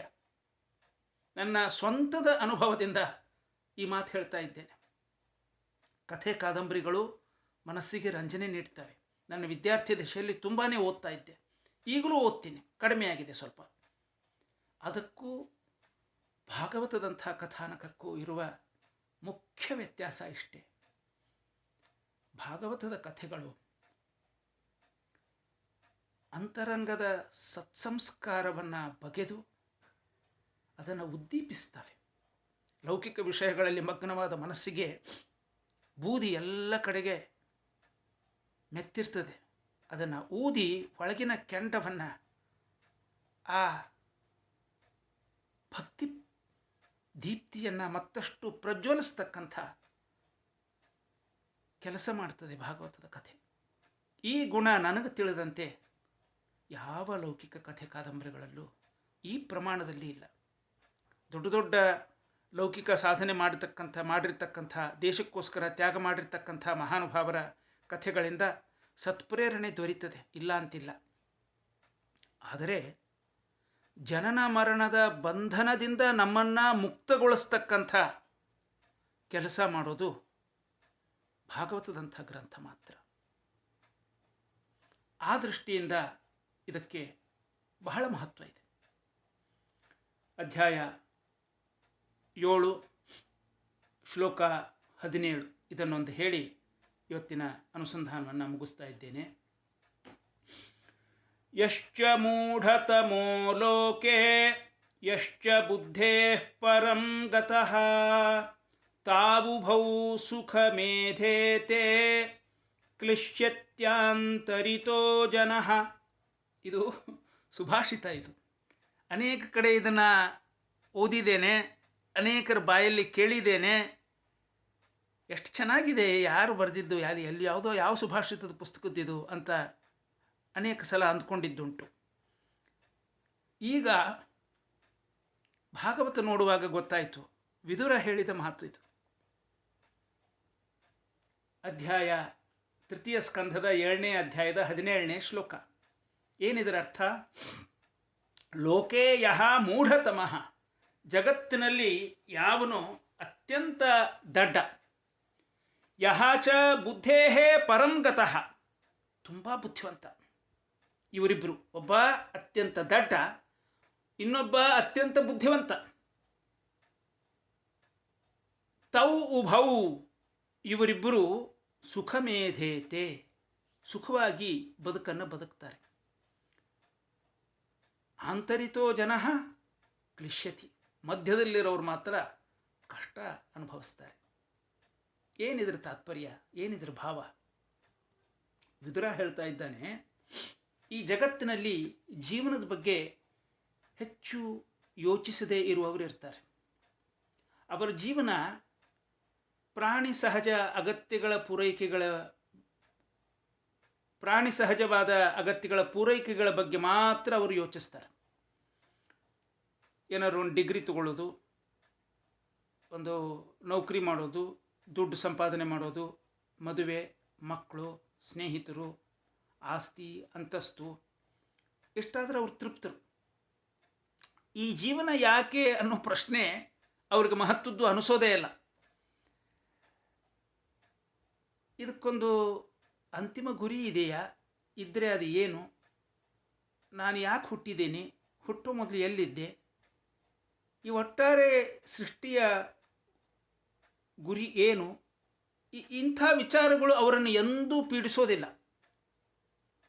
ಯಾವತ್ತಕ್ಕೆ ಹುಟ್ಟಿದ್ದೀನಪ್ಪ, ಇರುವಷ್ಟು ಕಾಲ ಇದ್ರಾಯ್ತು, ಆದಷ್ಟು ಸುಖವಾಗಿ ಇರಬೇಕು, ಎಲ್ಲ ಇಂದ್ರಿಯಗಳನ್ನು ತೃಪ್ತಿಪಡಿಸ್ಕೊಂಡು ಸಂತೋಷವಾಗಿದ್ದರೆ ಮುಗಿದೋಯ್ತು. ಹೀಗೆ ಜೀವನದ ಬಗ್ಗೆ ಹೆಚ್ಚಿಗೆ ಆಲೋಚಿಸದೇ ಇರುವವರನ್ನು ಮಂದರು ಅಂತ ಹೇಳ್ತಾರೆ ಭಾಗವತಕಾರರು, ದಡ್ರು. ಈ ಹೆಚ್ಚಿನ ಆಹಾರ ವಿಹಾರ ಇವುಗಳ ಅಗತ್ಯಗಳ ಆಚೆ ಯೋಚನೆ ಮಾಡಬಹುದಾದ ಬುದ್ಧಿಶಕ್ತಿ ಭಗವಂತ ಕೊಟ್ಟಿದ್ದರೂ ಕೂಡ ಅದರ ಉಪಯೋಗವನ್ನು ಮಾಡದೇ ಇರುವವರು. ಆದ್ದರಿಂದ ಅವರು ದಡ್ರು. ಅವರು ಒಂದು ರೀತಿ ಸುಖವಾಗಿರ್ತಾರೆ. ಯಾಕೆಂದರೆ ಅವರಿಗೆ ಸಮಸ್ಯೆನೇ ಇಲ್ಲ. ಕಷ್ಟಪಟ್ಟು ದುಡಿಯೋದು, ತಿನ್ನೋದು, ಮಲಗೋದು, ಆಯುಷ್ಯ ಇರೋ ತನಕ ಇರೋದು, ಒಂದು ದಿವಸ ಮುಗೀತು ಅಂದರೆ ಹೋದಾಯಿತು. ಇನ್ನು ಎರಡನೇ ಗ್ರೂಪ್ನವ್ರು ಇರ್ತಾರಲ್ಲ, ಬುದ್ಧಿ ಇರುವವರು, ಅವರು ಜೀವನದ ಗುರಿ ಬಗ್ಗೆ ತಲೆ ಕೆಡಿಸ್ಕೋತಾರೆ. ಅವನಿಗಿರೋ ಬುದ್ಧಿ ಜೀವನದ ಬಗ್ಗೆ ಸಮಗ್ರ ಜ್ಞಾನ ನೀಡಲಿಕ್ಕೆ ಸಾಲದಾಗ್ತದೆ. ಅಲ್ಲೇ ಸಮಸ್ಯೆ ಶುರು. ಆದರೆ ಇವ ಬುದ್ಧಿವಂತ. ಜೀವನ ತನ್ನ ಬುದ್ಧಿಗೆ ಇಡಿಯಾಗಿ ಸಿಗುವಂಥದ್ದಲ್ಲ ಅಂತ ಒಂದಲ್ಲ ಒಂದು ಸಮಯದಲ್ಲಿ ನಿರ್ಣಯಿಸಿ ನಿಶ್ಚಿಂತನಾಗ್ತಾರೆ. ಇಷ್ಟೇ ಅಪ್ಪ, ಈ ವಿಶ್ವ ಬಹಳ ದೊಡ್ಡದು, ನನ್ನ ಬುದ್ಧಿಯಿಂದ ಅದನ್ನು ಸಂಪೂರ್ಣವಾಗಿ ಅರ್ಥ ಮಾಡಿಕೊಳ್ಳೋದು ಬುದ್ಧಿಯ ಯೋಗ್ಯತೆಗೆ ಮೀರಿತ್ತು, ಎಷ್ಟಾಗತ್ತೋ ಅಷ್ಟು ತಿಳ್ಕೊಂಡ್ರಾಯ್ತು ಅಂತ ಒಂದು ತೀರ್ಮಾನ ಮಾಡ್ತಾನೆ. ಇವರಿಬ್ಬರ ಮಧ್ಯದಲ್ಲಿ ಕೆಲವರು ಇರ್ತಾರೆ. ಅವರಿಗೆ ಜೀವನದ ಆಚೆ ಏನು ಅನ್ನೋ ಕುತೂಹಲ, ನಮ್ಮ ಬುದ್ಧಿಗಿದು ಸಿಗೋದಿಲ್ಲ ಅನ್ನೋ ನಿರ್ಣಯಕ್ಕೂ ಅವರು ಬರೋದಿಲ್ಲ. ಹೀಗಾಗಿ ಅಂಥವರ ಜೀವನ ಕಷ್ಟ. ಅವರು ಸುಖ ಬಯಸ್ತಾರೆ, ಸುಖ ದೊರಕೋದಿಲ್ಲ. ಸಿಕ್ಕ ಸುಖದಿಂದ ತೃಪ್ತಿ ಇಲ್ಲ, ಯಾವುದು ಬೇಕೋ ಅದು ಸಿಗೋದಿಲ್ಲ. ಹೀಗಾಗಿ ಕ್ಲಿಶ್ಯತಿ, ದುಃಖಿತರಾಗ್ತಾರೆ ಜೀವನ ಇಡೀ. ಅಂಥವರಿಗೆ ನಿಮ್ಮ ಮಾರ್ಗದರ್ಶನ ಬೇಕು ಅಂತ ವಿದುರ ಮೈತ್ರೇಯರನ್ನು ಕುರಿತು ಇಲ್ಲಿ ಕೇಳ್ತಾ ಇದ್ದಾನೆ. ಇದನ್ನು ಓದ್ತಾ ಒಂದು ಭರ್ತೃಹರಿಯ ಸುಭಾಷಿತ ನೆನಪಾಗ್ತದೆ. ಅಜ್ಞ ಸುಖಮಾರಾಧ್ಯ ಸುಖತರಮಾರಾಧ್ಯತೆ ವಿಶೇಷಜ್ಞ ಜ್ಞಾನಲವ ದುರ್ವಿದಗ್ಧಂ ಬ್ರಹ್ಮಾಪಿ ನರಂ ನರಂಜಯತಿ ಅಂತ ಅವನ ಶತಕತ್ರಯದ ಪ್ರಾಯ ಇದು ನೀತಿ ಶತಕದಲ್ಲಿ ಇರಬಹುದಾದ ಶ್ಲೋಕ. ಅಜ್ಞನಾಗಿರ್ತಕ್ಕಂಥವನು ಅವನಿಗೆ ಸುಖಂ ಆರಾಧ್ಯ, ಹೀಗೀಗೆ ವಿಷಯ ನನಗೇನಿದೆ ನನಗೆ ಗೊತ್ತಿಲ್ಲ ರೀ, ನೀವು ಹೇಳಿ ತಿಳಿದವರು ಅಂದಾಗ ಅವರು ಹೇಳ್ತಾರೆ, ಕೇಳಿ ಸಂತೋಷ ಪಡ್ತಾನೆ. ಸುಖಂ ಆರಾಧ್ಯ ಸುಖತರಂ ಆರಾಧ್ಯತೆ ವಿಶೇಷಜ್ಞ. ಒಂದಷ್ಟು ಗೊತ್ತಿರುತ್ತೆ, ಅದರಲ್ಲಿ ಇನ್ಡೆಪ್ತ್ ನಾಲೆಜ್ ಇರೋದಿಲ್ಲ. ಪಂಡಿತರು ಜ್ಞಾನಿಗಳು ಸಿಕ್ಕಾಗ ಅವರನ್ನು ಪ್ರಶ್ನಿಸ್ತಾನೆ. ಅವರು ಹೇಳ್ತಾರೆ, ಅಬ್ಬಾ ಎಷ್ಟು ತಿಳ್ಕೊಂಡಿದ್ದಾರಪ್ಪ ಇವರು, ನನಗೆಷ್ಟು ಜ್ಞಾನ ಕೊಟ್ಟರು ಅನ್ನೋ ಒಂದು ಕೃತಜ್ಞತಾ ಭಾವ ಮೂಡ್ತದೆ. ಸುಖತರಂ ಆರಾಧ್ಯತೆ ವಿಶೇಷಜ್ಞ. ಸ್ವಲ್ಪ ಹೆಚ್ಚಿಗೆ ತಿಳ್ಕೊಂಡವನು ಅವನಿಗೆ ಗೊತ್ತಿಲ್ಲದ ವಿಷಯಗಳನ್ನು ವಿವರಿಸಿ ಹೇಳಿದಾಗ ಅವನು ಸಂತೋಷ ಪಡ್ತಾನೆ. ಆದರೆ ಜ್ಞಾನಲವ ದುರ್ವಿದಗ್ಧಂ, ತಿಳಿದಿರಲ್ಲ, ತಿಳಿದಿದೆ ಅಂತ ತಿಳ್ಕೊಂಡಿರ್ತಾನೆ. ಇಂಥವನನ್ನು ಬ್ರಹ್ಮಾಪಿ ನರಂ ನರಂಜಯತಿ. ಇಂಥ ಮನುಷ್ಯನನ್ನು ಬ್ರಹ್ಮಾಪಿ, ಸಾಕ್ಷಾತ್ ಬ್ರಹ್ಮದೇವರೇ ಬಂದರೂ ಅವನನ್ನು ತೃಪ್ತಿಪಡಿಸೋಕೆ ಸಾಧ್ಯ ಇಲ್ಲ ಅಂತ ಸುಭಾಷಿತಕಾರ ಒಂದು ಕಡೆಗೆ ಹೇಳಿದ್ದಾನೆ. ಇಲ್ಲಿಗೆ ಇವತ್ತಿನ ಅನುಸಂಧಾನವನ್ನು ಮುಕ್ತಾಯಗೊಳಿಸ್ತಾ ಇದ್ದೇನೆ. ಕಳೆದ ಸಲ ಪಾಠ ಮುಗಿದ ಮೇಲೆ ಈ ಭಾಗವತಕ್ಕೆ ಸಂಬಂಧ ಇಲ್ಲದೆ ಇರೋ ಒಂದು ವಿಚಾರವನ್ನು ನಿಮ್ಮೊಡನೆ ಹಂಚಿಕೊಳ್ತಾ ವೈರಸ್ ಬಗ್ಗೆ ಮಾತಾಡಿದ್ದೆ. ಅಲ್ಲೊಂದು ತಪ್ಪು ಮಾಡಿದೆ ಅಂತ ನನ್ನ ಮಗ ಆಮೇಲೆ ಹೇಳ್ದ. ಏನು ಅಂದರೆ, ವೈರಸ್ ಅನ್ನೋದು ಉಸಿರಾಡ್ತದೆ, ಅದು ಲಿವಿಂಗ್ ಆರ್ಗ್ಯಾನಿಸಮ್ ಅಂತ ಹೇಳಿದ್ದೆ. ಅಲ್ಲ, ಅದು ಜೀವಂತ ಕ್ರಿಮಿ ಅಲ್ಲ, ಅದು ಜಡ. ಅದು ಉಸಿರಾಡೋದೂ ಇಲ್ಲ. ಸೆಲ್ ಪ್ರವೇಶ ಮಾಡಿ ತನ್ನದೇ ಪ್ರತಿಗಳನ್ನು ಉತ್ಪಾದಿಸ್ತದೆ. ಆ ಸೆಲ್ ಮೆಂಬ್ರೇನ್ ಅಂತ ಇರ್ತದೆ, ಅದರ ಮೂಲಕ ಅದನ್ನು ಪ್ರವೇಶ ಮಾಡಿದ ಮೇಲೆ ಅದು ಆ್ಯಕ್ಟಿವ್ ಆಗ್ತದೆ. It produces its own copies. ಆದರೂ ಕೂಡ ಅದನ್ನು ಸೈಂಟಿಸ್ಟ್ಸು ಜೀವ ಅನ್ನೋದಿಲ್ಲ. ಸಾಮಾನ್ಯವಾಗಿ ಉಸಿರಾಟ, ರಿಪ್ರೊಡಕ್ಷನ್ ಇವೆಲ್ಲನೂ ಜೀವದ ಲಕ್ಷಣಗಳು ಅಂತ ಹೇಳ್ತೀವಿ. ಇದು ಉಸಿರಾಡೋದಿಲ್ಲ, ಆದರೆ ತನ್ನನ್ನೇ ತಾನು ಉತ್ಪಾದಿಸ್ತದೆ. It produces the copies of itself to the extent it bursts the cell. ಹೀಗಿದ್ದರೂ ಕೂಡ it is just a chemical compound, it is not a living organism ಅಂತ ಸೈಂಟಿಸ್ಟ್ಸ್ ಹೇಳ್ತಾರೆ ಅಂತ ಮಗ ನನಗೆ ಹೇಳ್ದ. ಪ್ರಾಯ ನಿಮ್ಮಲ್ಲಿ ಅನೇಕರಿಗೆ ಇದು ಗೊತ್ತಿದ್ದಿರಬಹುದು. ಭಾಗವತ ಪುರಾಣ ಹೇಳೋರಿಗೆ ಬಯಾಲಜಿ ಜ್ಞಾನ ಅಷ್ಟೇ ಅಂತ ನೀವು ಹೇಳದೆ ಸುಮ್ಮನಿದ್ದಿರಬಹುದು. ನನಗೆ ನನ್ನ ತಪ್ಪು ಗೊತ್ತಾಗಿದೆ ಅನ್ನೋದನ್ನು ಈ ಮೂಲಕ ತಿಳಿಸ್ತಾ ಇದ್ದೇನೆ. ಏನಾದರೂ ಪ್ರಶ್ನೆಗಳಿದ್ದರೆ ಕೇಳಬಹುದು. ಮಧ್ವಾಂತರ್ಗತ ಶ್ರೀಕೃಷ್ಣಾರ್ಪಣಮಸ್ತು.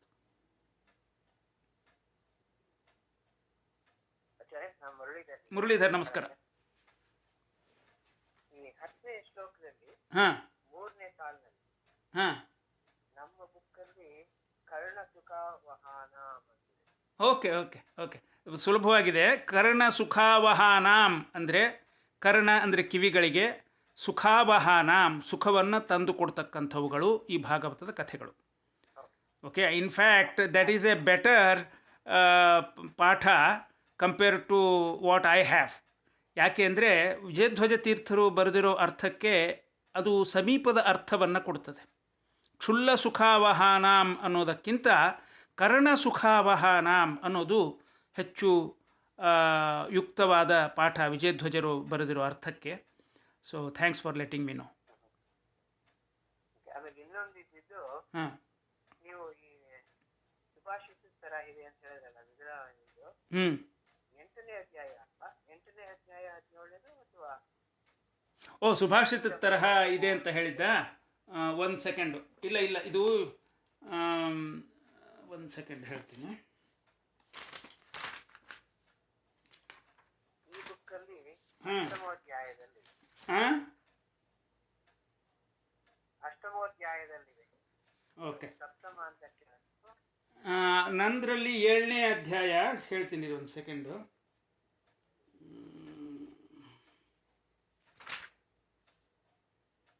7ನೇ ಅಧ್ಯಾಯ 17ನೇ ಶ್ಲೋಕ. ಓ, ಇಲ್ಲಿ ಒಂದು ಸೆಕೆಂಡ್. ಹೌದು 6, 7. ನನ್ನ ಪುಸ್ತಕದಲ್ಲಿ 7ನೇ ಅಧ್ಯಾಯ 17ನೇ ಶ್ಲೋಕ. ನಿಮ್ಮದ್ರಲ್ಲಿ 8ನೇ ಅಧ್ಯಾಯದಲ್ಲಿದೆಯಾ? 17ನೇ. ಅದೇ ಅಲ್ವಾ? ಎಷ್ಟು ಮೂಢತಮೋ ಹೌದೌದು. ಯಶ್ಚ ಮೂಢತಮೋ ಲೋಕೆ ಯಶ್ಚ ಬುದ್ಧೇ ಪರಂ ಗತಃ ತಾವುಭೌ ಸುಖಮೇಧೇತೆ ಕ್ಲಿಶ್ಯತ್ಯಂತರಿತೋ ಜನಃ. 8ನೇ ಅಧ್ಯಾಯದಲ್ಲಿದೆಯಾ ಅಲ್ಲಿ? ಇಲ್ಲಿ 8ನೇ ಅಧ್ಯಾಯ ಎಷ್ಟನೇ ಶ್ಲೋಕ? 17ನೇ ಶ್ಲೋಕನೇ 17. ಆಯ್ಸಿ. Just wanted to clarify. ಯಾ ಏನು ಕೆಲವು ವ್ಯತ್ಯಾಸಗಳಾಗಿವೆ. ಇಲ್ಲ, ಇಲ್ಲೇನೋ ಬೇರೆ ಶ್ಲೋಕ ಇದೆ, 8ನೇ ಅಧ್ಯಾಯ 17ನೇ ಶ್ಲೋಕ ಅದಿಲ್ಲ. ನಾನು ನೋಡಿದ್ದೀನಿ, ಸುಮಾರು 3-4 ಪುಸ್ತಕಗಳನ್ನು ನೋಡಿದ್ದೀನಿ. ಶ್ಲೋಕದ ಸಂಖ್ಯೆಗಳು ಸ್ವಲ್ಪ ಆಚೆ ಈಚೆ ಆಗಿವೆ ಪುಸ್ತಕದಿಂದ ಪುಸ್ತಕಕ್ಕೆ. That doesn't surprise me. I just wanted. Yeah sure. Thank you. Yeah. Okay. Thank you. ನಮಸ್ಕಾರ. ಮತ್ತೆ